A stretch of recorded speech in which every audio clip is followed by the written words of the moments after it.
from Rixie. This is Frameform. Hello and welcome back to another episode of Frameform. In fact, it's actually our last episode of this season.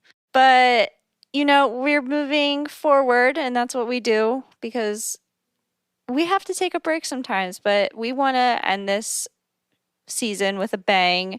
And what better way to end it with a returning guest?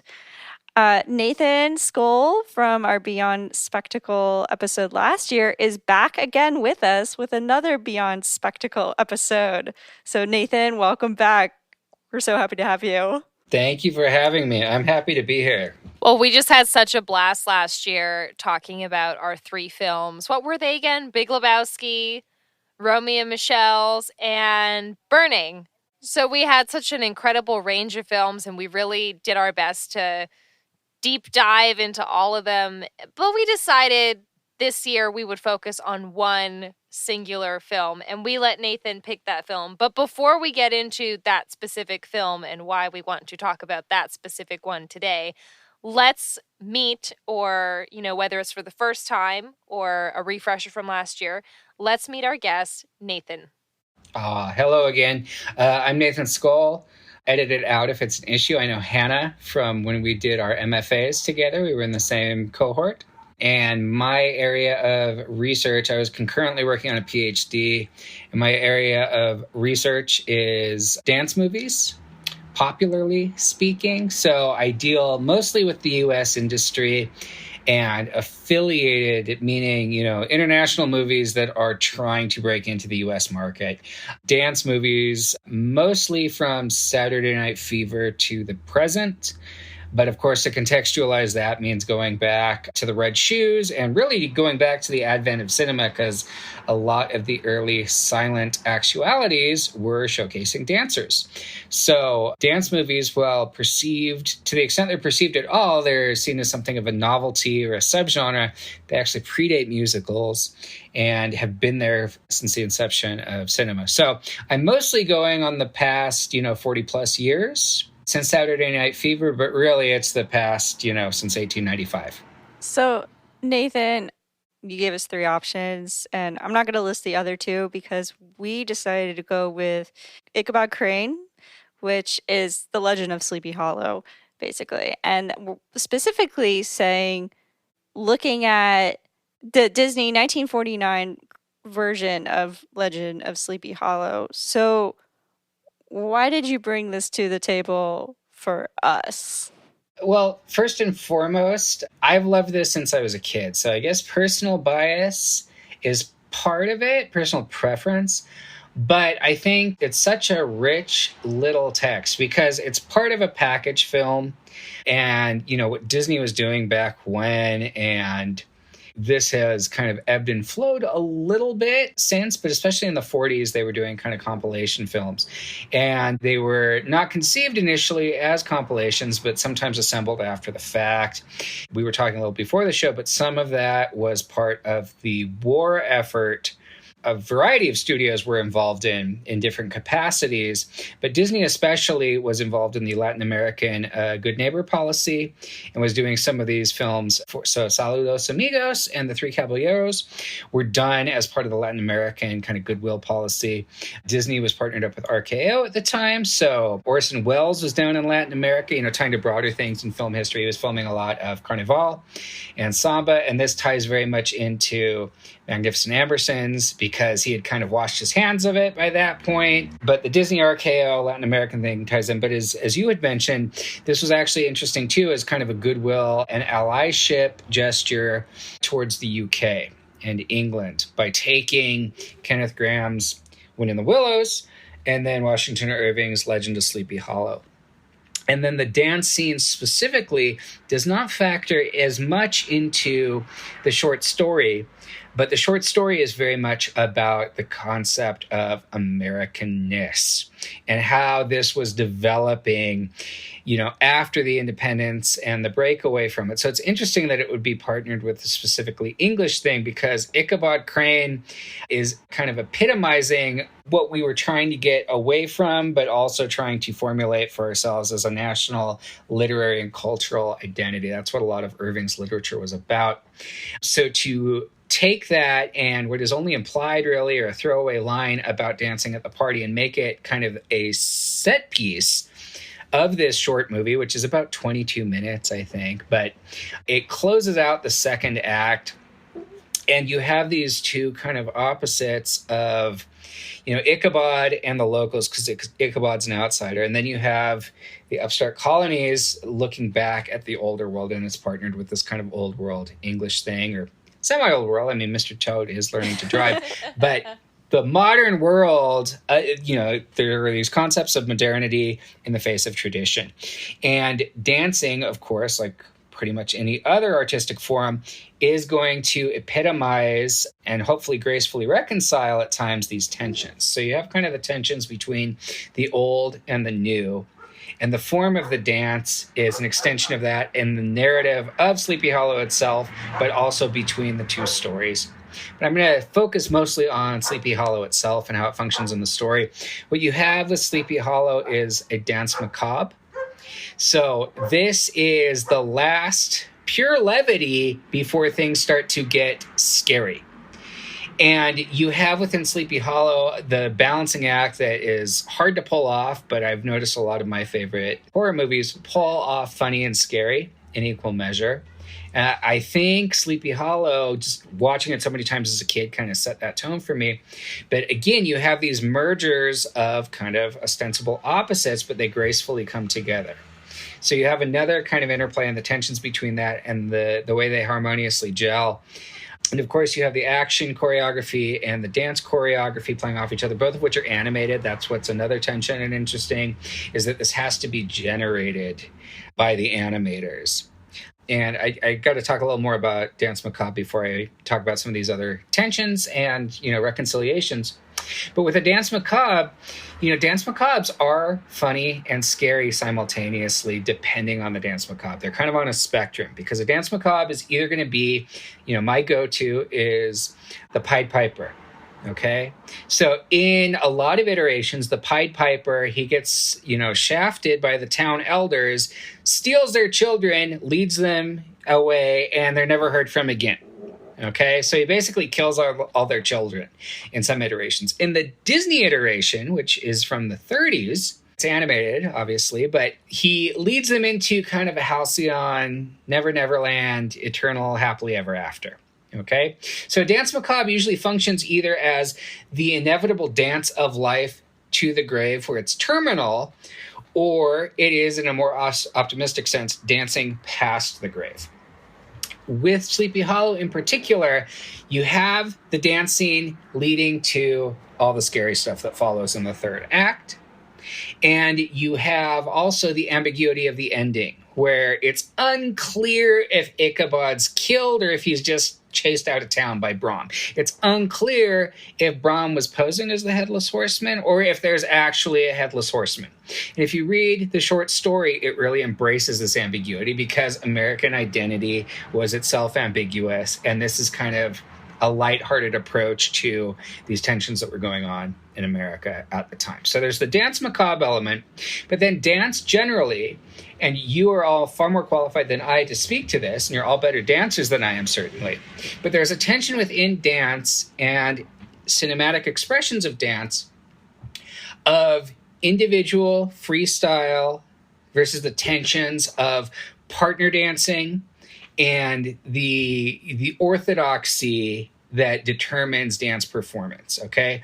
No, there's not a lot of room for freestyling in ballet, even if there is form for personal expression, it's very rigid. Ballroom dancing, all these things, okay? But the tension between the personal expression of the orthodox move and then transcending or breaking past that, this can tie back to Dance Macabre, because with Dance Macabre, again, you can transcend those mortal limitations and dance eternally, or you can be kind of killed by it, and, it cuts both ways. But the tension oftentimes, depending on what you want to bring to it and how you want to examine it, and depending on the context of the broader tapestry of what's going on in the story, is the interplay of the personal expression versus the orthodoxy, and the personal expression versus the partner dance. And you see that very much going on in the Dancing in Sleepy Hollow, which Ichabod ends as a solo, because he's such a peacock and he just breaks free at the end, and he's totally free of any of the things, and everybody is kind of bowing down to him. But as functions in dance movies, and Dance Macabre, kind of gives it this charge, is you have this kind of pride goeth before a fall, or they, are raised at this pinnacle only to have to be punished for it, So in something like Black Swan, that's what it's leading up to. The red shoes, it gets you to this point of excellence, and you obtain a kind of immortality as a dancer. Okay, the idea is that you become the performance. It is legendary and cemented, but that's also kind of treading on the forum of the gods, or the territory of the gods, which ties back to the Dance Macabre thing. And it's that, will you be killed for it even if you're a legend? And what is it? It is a legend of Sleepy Hollow. So you have all these different things that somebody like me, who's thought way too much about this stuff, there's a lot about gender roles and heteronormativity that is playing out in the Legend of Sleepy Hollow dance scene. That's also interesting to just, if you want to approach it that way, it's far more than just its narrative or spectacular function. Absolutely. And it's definitely part of a character exposition function. And this is something that really irked me in film school, and actually inspired the name for these episode topics, Beyond Spectacle, because I would argue that, as a dancer, you look at the dance numbers and you can still extract narrative from the way the dancer's expressing themselves, or the lyrics in the song, the environment, the context of that number. Sometimes it's happening during like a transformative moment. In this case, in Sleepy Hollow, it is, and I love that you pointed out the RKO collaboration as well, because that definitely is at play here, because it does really follow somewhat the structure of a classical musical, where you have literally the lyrics to the song are describing like who the character is, what they're doing, what they want, what's happening next. And it makes it very easy and digestible for audiences, but it also has this, spectacular element. And I love how you had the lens of looking at it as a Dance Macabre and linking it to the legend. I think that's exactly the kind of thing we want to talk about here. And there's so many different threads we can pull, but I'm going to let Claire choose which way we're going to go next.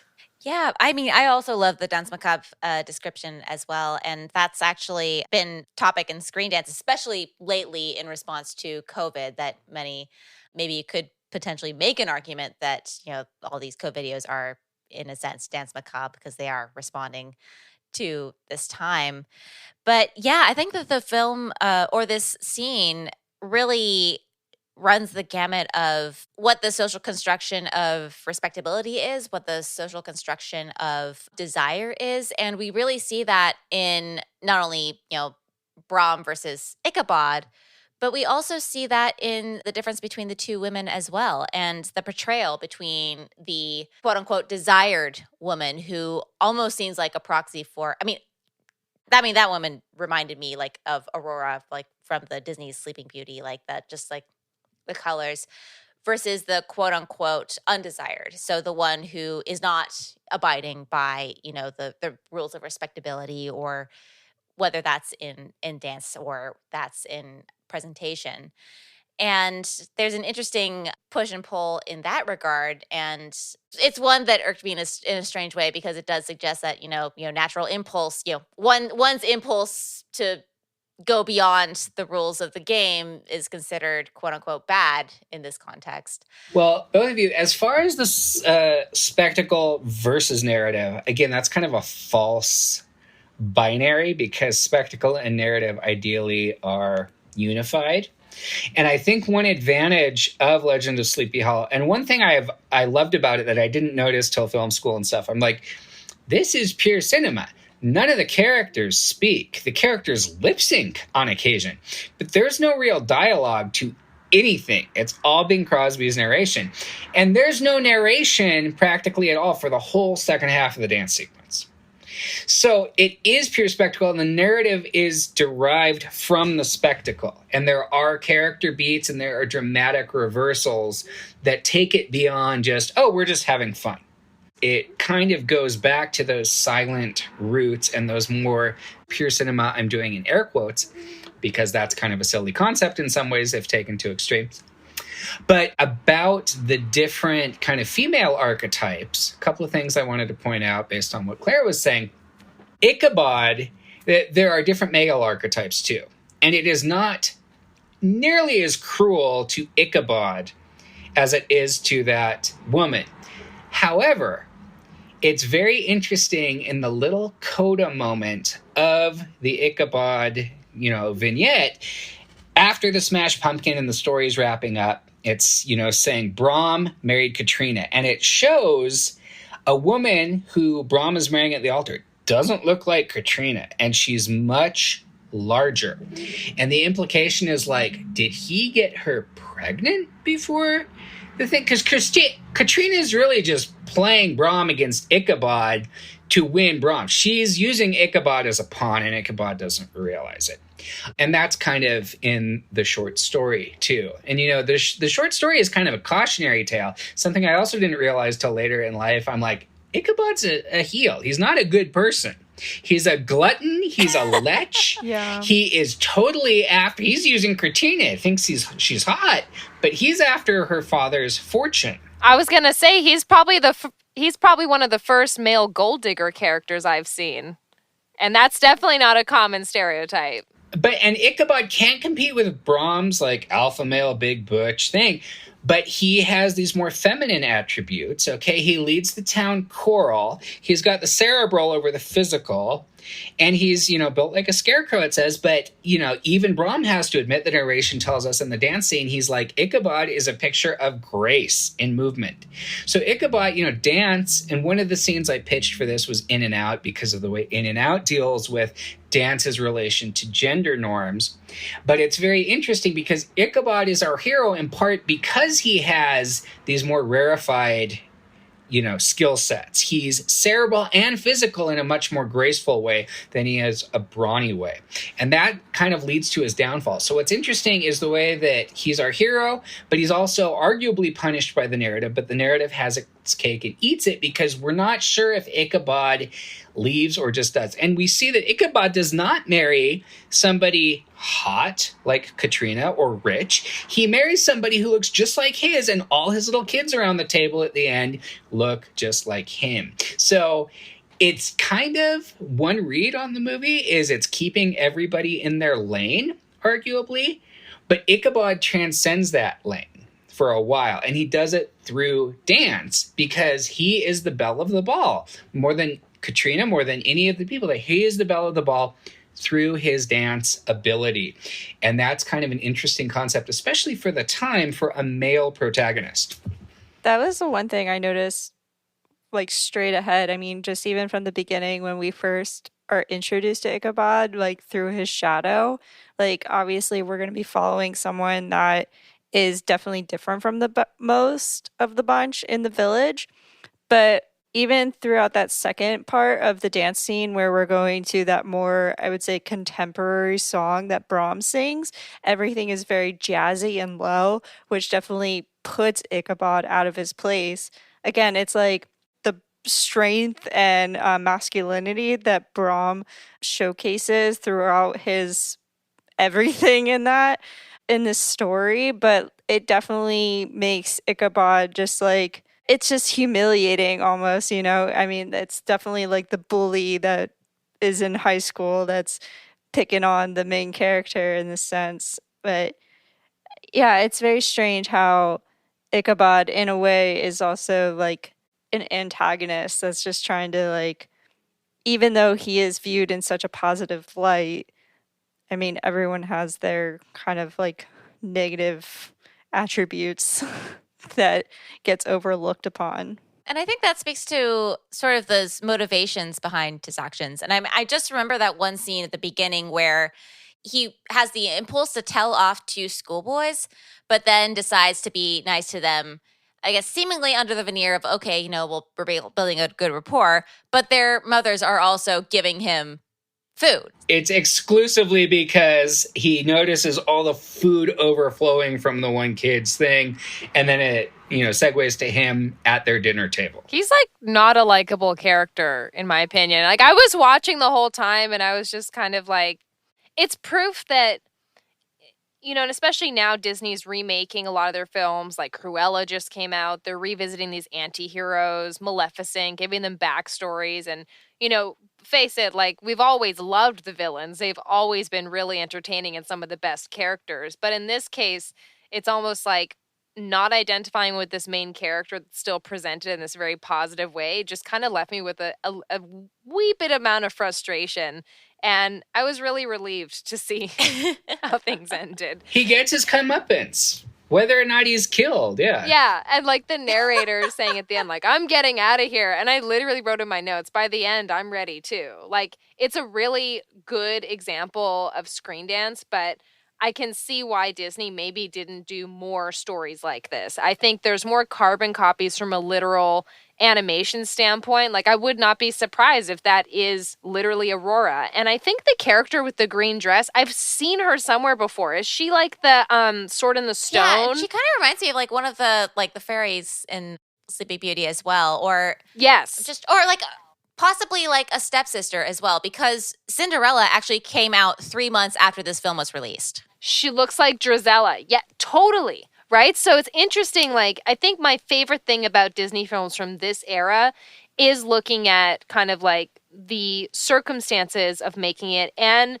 the sort of agenda behind it, because Disney to this day is still making propaganda, quite frankly, and, very much a big player in culture. So it is important to look at these sorts of films and peel back the layers and say, like, okay, what is this film really trying to say? And how is it uniquely saying it with animation? One thing I really loved and that animation allows us to do, and we talked more about this a couple episodes ago, is just like site-specific choreography and going beyond what you can actually do in reality. So like, I think my two favorite parts of Sleepy Hollow were the whole, and I don't like slapstick comedy, but just the door fight scene. Oh yeah, was great. And the time where the one character, like his ghost kind of separates from his body. Yeah, and then Ichabod dances with him. That part I actually laughed out loud. So it's really those sorts of moments that I revel in with these sorts of films, because you could not do that with a live action performance or film, or it wouldn't even look the same with CGI. It's just nice to see it in old 2D animation.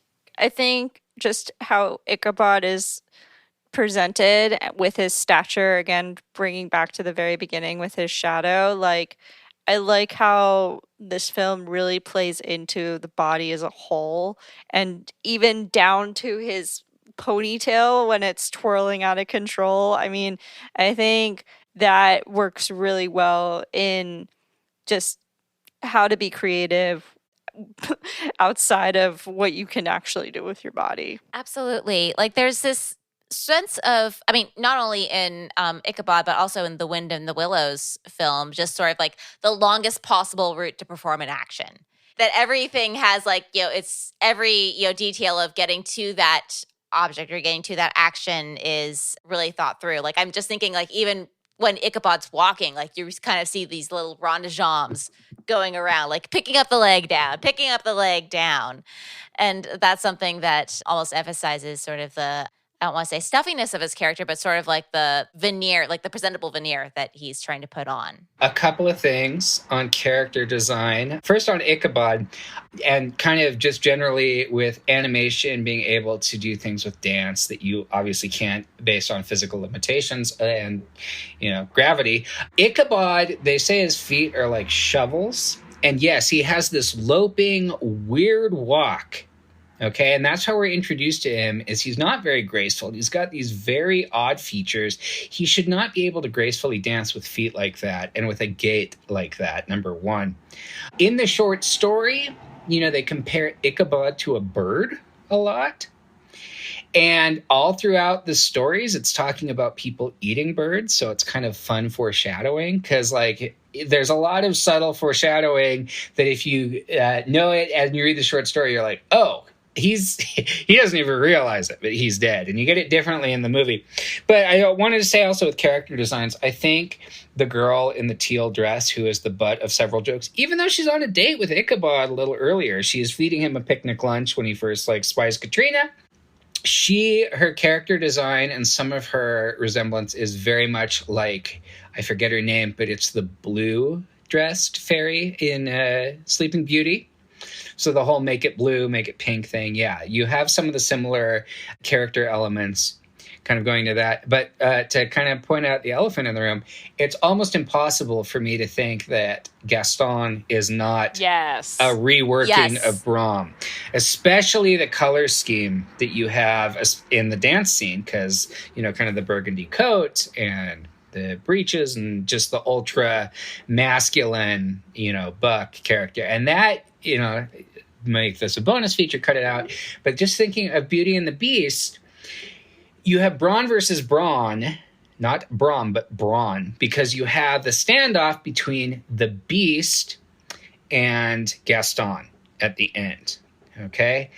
Yet, what's the signature kind of second act scene before it all gets complicated at the end of the second act in Beauty and the Beast? The ballroom scene. Okay, and the Beast should not be able to move that gracefully. And then going back to my thoughts on gender, as unformed as they are, I'm more off the cuff, but still, it's very interesting with the gender roles and the representation that it's still kind of a punchline, it seems, for people to kind of snicker at the way the Beast is when he turns back into his human form and how feminine he is versus Brom and just in general.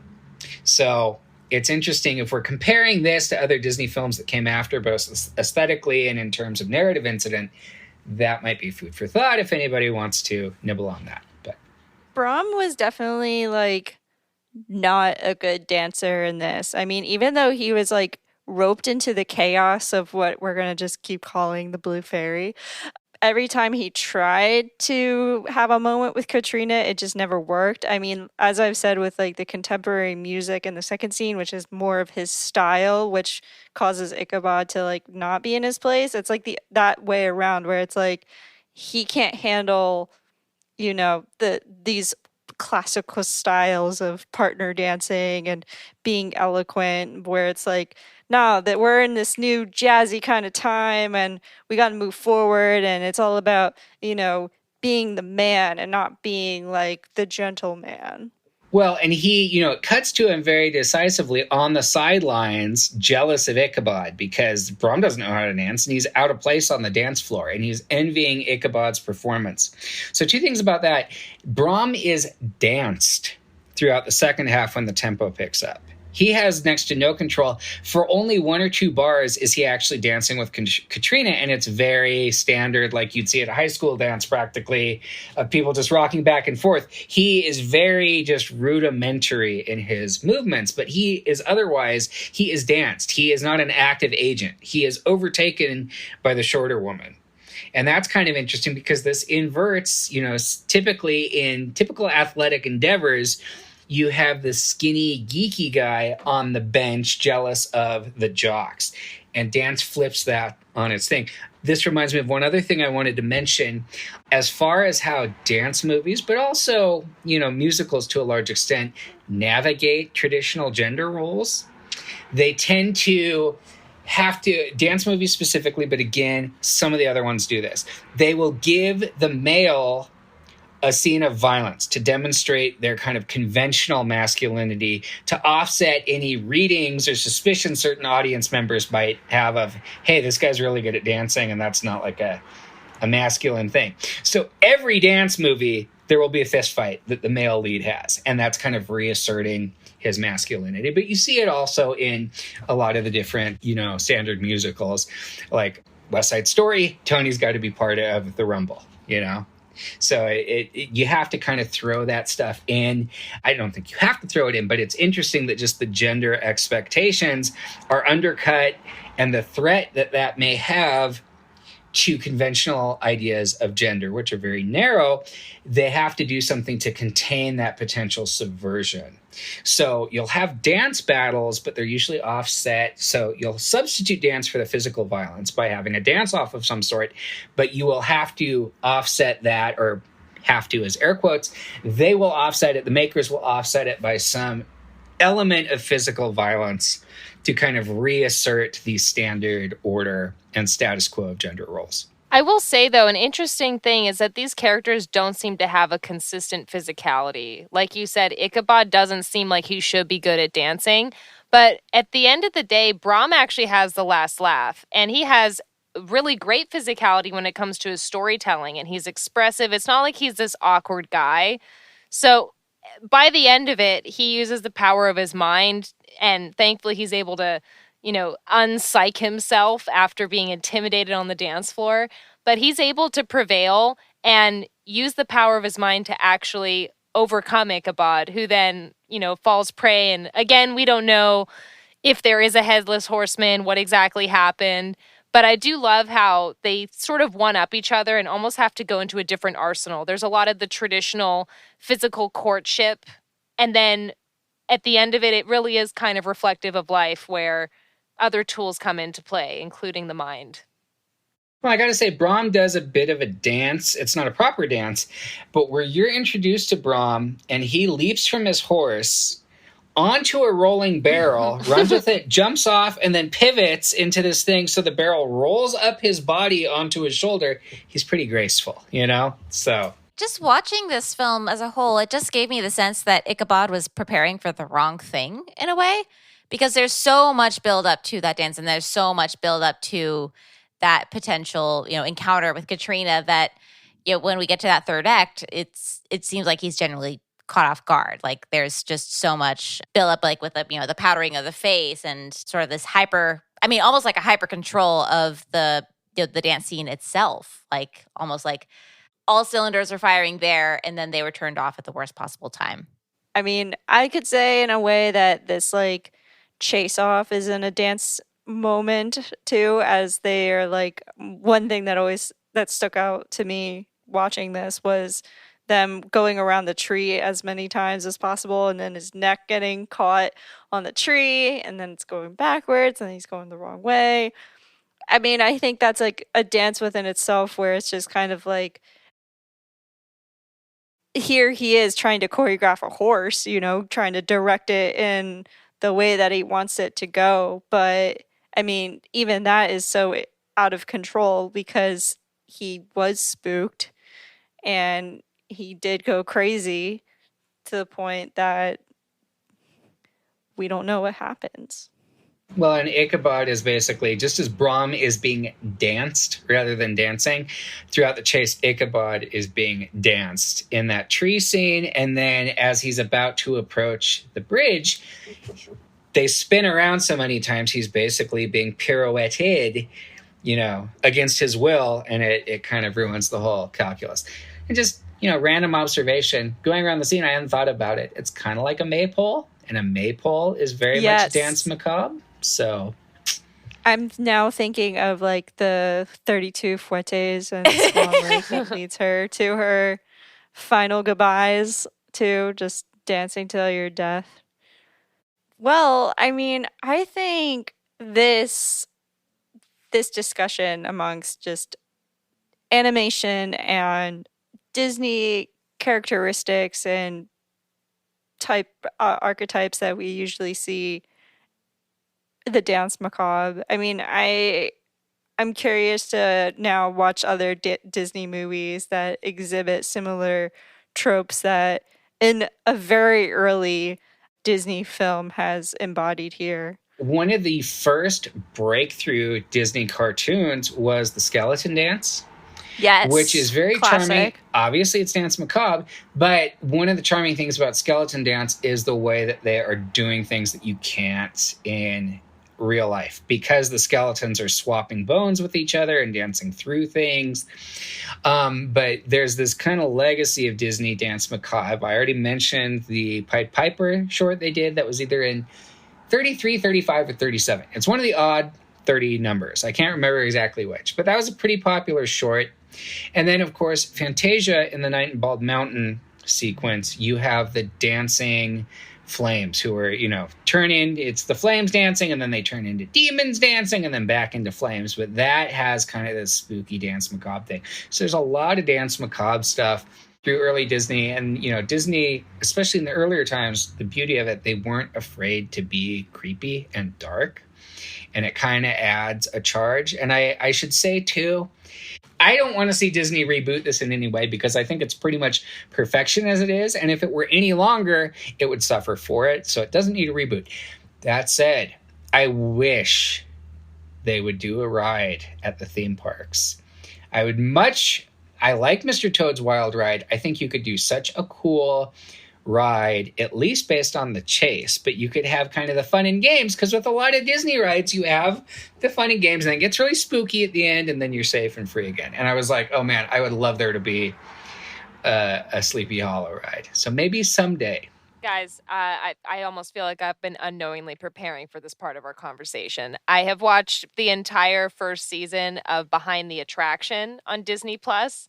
So they look at all sorts of different attractions, but also features of the parks, like the hotels, the monorails, yada, yada. And couple themes with what you said there. Number one, Disney combining funny and scary is in their DNA. Anytime they do scary, they also make it funny, and it kind of makes the scary stuff better and the funny stuff cooler. And as far as redoing Splash Mountain, they are redoing Splash Mountain. They are making it Princess and the Frog. Yep. Okay. So Shadow Man's going to have the thing, and that'll be cool. Yeah. He will, for sure. I think that'll be awesome. But this would be a great Disney ride. And I remember being so confused because, like, my dad's side of the family's British, so we always went on Mr. Toad's Wild Ride. But I was always confused, like, there's no Disney movie for this. But I guess it's because it was shared with Sleepy Hollow. I, never saw it. Either or both. Ideally both. But this is perfect Halloween season viewing. Perfect autumnal viewing because of the colors and the setting. So there's that. Oh, and the other animation thing with Dance Macabre I wanted to mention, it is not Disney, but it's Fleischer Brothers, which was the big game in town before Disney arrived. But the Coco the Clown, St. James Infirmary, you can watch it on YouTube. Great Dance Macabre. And one of the things that's so cool is it's rotoscoped, but basically only the heads, hands, and feet are rotoscoped. Wow. So you have this really weird split difference between realism and formalism, and it's rooted in realistic movement because it's rotoscoped. But within that, you just have these cool stretching limbs and all sorts of really cool stuff. So I don't know if that's relevant to your animation episode, but I wanted to mention it based on what you were saying about some of your interests at how animation can take screen dance in really interesting directions. So we'll definitely link that in the show notes. Well, Nathan, thank you so much for coming on the show and especially picking this film for us to really dissect for ourselves and the viewers. And I hope people go out and turn on the television and log into their Disney Plus and watch it. Well, in this Behind the Attractions, I'm a huge Simpsons fan. So for me, I own most of the Disney stuff. I'm good on that. But I was like, maybe I should get Disney Plus just for all the seasons of The Simpsons that aren't on DVD. This is the first thing where you mentioned behind the attractions. I'm like, oh, I got to get Disney Plus now because I am such a nerd for that element of Disneyana. And the only like stuff they've released on that from the Disney Vaults, if you get their like Silver Edition, Legacy Edition DVDs that they just did for a minute in the early aughts, and I have some of them. They've got amazing archival information about that, but I am such a nerd for the parks, more than the movies even. So thank you for mentioning that. Nathan, thank you so much for coming on. We appreciate it. Again, you're definitely a wonderful asset to have on the show when we're talking about the business of Hollywood films. Thank you. Well, it's nice to have the audience, and thank you too. You made me realize some things I hadn't thought about before with one of my favorite films. So thank you as well. And thank you for the opportunity to just talk about my research and make it feel like I didn't waste the last 8 years of my life. More than that, if you count my master's when I first started doing this, my MA. But thank you so much. And happy Halloween, y'all. Enjoy this if you are listening in October. Happy Halloween. Enjoy the cider.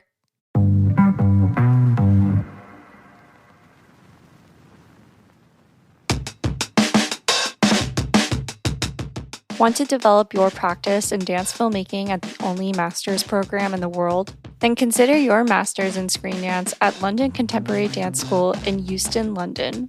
This 15-month course embraces the hybrid nature of dance filmmaking and subjects it to critical investigation. They are now accepting applications for their September 2022 course. For more information, please visit the description and link in the show notes.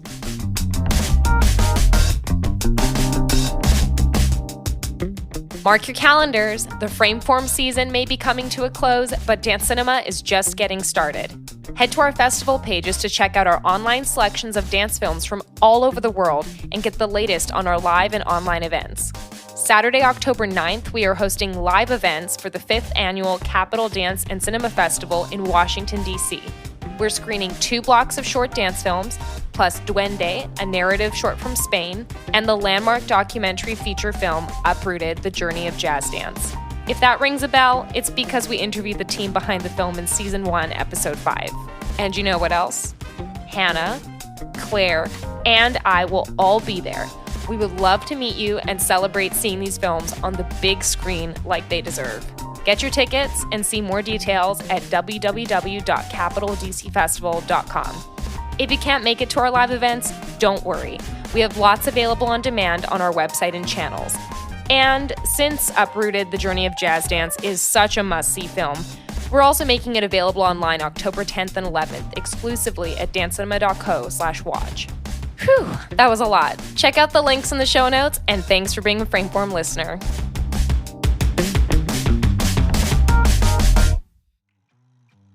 Do you love what you're hearing?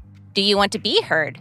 Send us an email at frameformpodcast@gmail.com and engage with us on social at FrameformPod. That's Frameform, P-O-D.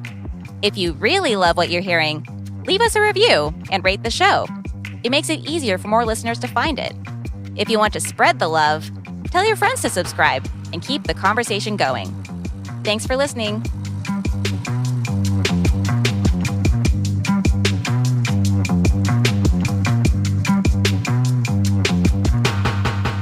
Frameform is a production of Rixie, hosted by Hannah Weber, Jen Ray, and Claire Schweitzer. Edited by the Frameform team. Mix and theme song by myself, Mason Carlton. Thanks for listening. We'll see you next week.